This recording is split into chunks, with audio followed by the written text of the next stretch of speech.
What is up, everyone? This is That PlayStation Gamer. Today, I'm going to talk about Stop Killing Games. Now, first off, I'm going to tell you this right now. I don't understand the whole thing when it comes to this initiative, but I know what I agree with. I know that I agree with the idea that game developers slash game publishers should be held accountable for their games basically being shut down. I think that the developers should have some kind of program or readiness to put these online games and offline and still allow people to have access to these games. I know this is a whole weird subject to talk about. Some people are very black and white about it. I get there's this. It's kind of much more gray than people will like to think it is, because this steps into oh, you're telling developers and publishers what they can and can't do. They don't like the idea of government stepping in and telling them, no, you have to do this, you have to do that. Like people kind of the, I guess you would say, the Wild West nature of game development. Like, hey, we can make a game and then shut it down in a couple months because, let's say in the case of Concord, for example, it financially flopped and there was no way we were going to make up our loss. I get people like that, but in the case of Concord, and this one few times I'm going to give Sony a round of applause. They actually compensated people, said, "Hey, this is just not going to work. You're getting your money back. We're sunsetting this game. It's being taken offline. Sorry." Like that to me is how the situation should be handled. But in other cases, like Anthem, for example, a game that is shutting down, or The Crew, the developers are not even offering anything in return. They're just telling us hey, this game gets shut down. Sucks if you liked it. And here's the thing, I don't think games should be shut down 100%. I think that these games, if they have some kind of big offline mode, should have kind of this eternal state that's the server saying. The state they are in before they shut down should be the state the game is in forever. And it could be something just put in the back burner. Oh, hey, this is the 5% of the server that we use. I don't understand how all this works, but I am for game preservation because we have lost so many games over the years.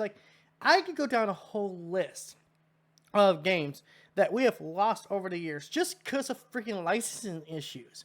Guys, remember how Scott Pilgrim vs. the World was a game on the PS3 and 360 generation? And it literally took everyone keep reminding the developers, hey, you guys still make games, and guess what? We want this, we want more of this. Until the remaster came out, that game was lost to time.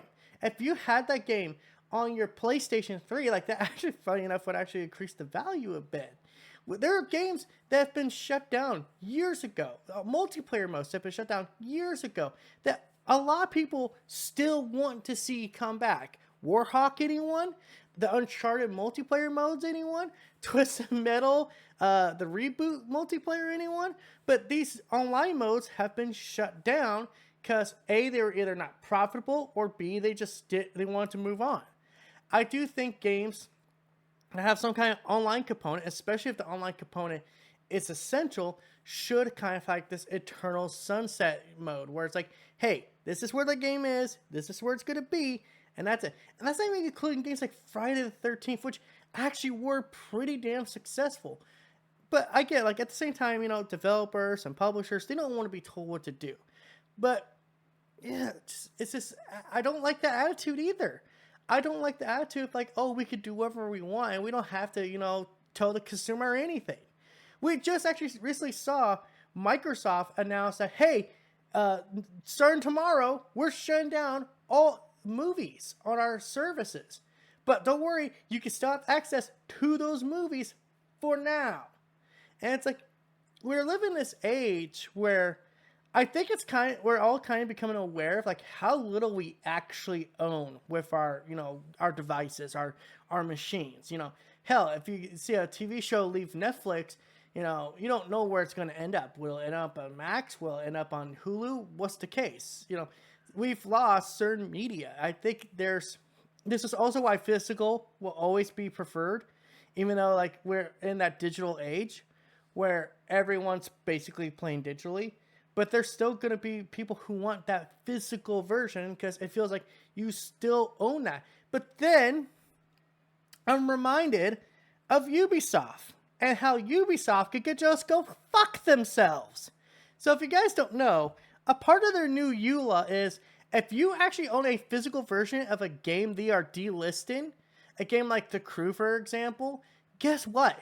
They actually say you are physically responsible to burn the physical copy, destroy the physical copy you own, or you're in a violation of that EULA, which means they could deny you access of the rest of the games you bought from Ubisoft. So, say it with me, folks. Fuck Ubisoft. Do not support them. Do not buy their shit. And if you do buy their shit, you deserve to get piss in the mouth because that's what you are buying. You are buying piss in the mouth. And for some fucking reason, people like getting peed on. But yeah, that's just my whole thoughts on Stop Killing Games. Obviously, I'm for physical game preservation. Hell, I'm actually part of it right now where I'm actually been buying PS2, PS3 games that are kind of hard to find. And games I know will never get a fucking reboot or a remaster. Simpsons Road Rage, Need for Speed Most Wanted. Oh my god.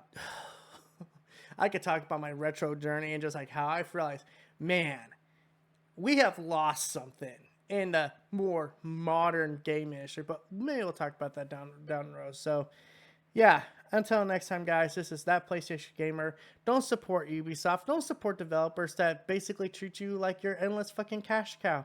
Think for yourselves. Buy what you want, but think about what you're buying too. I don't know. I'm bad at these outros. Can you tell? Thank you for watching. Don't forget to like, comment, subscribe, and all that YouTube IRMBS. Bye.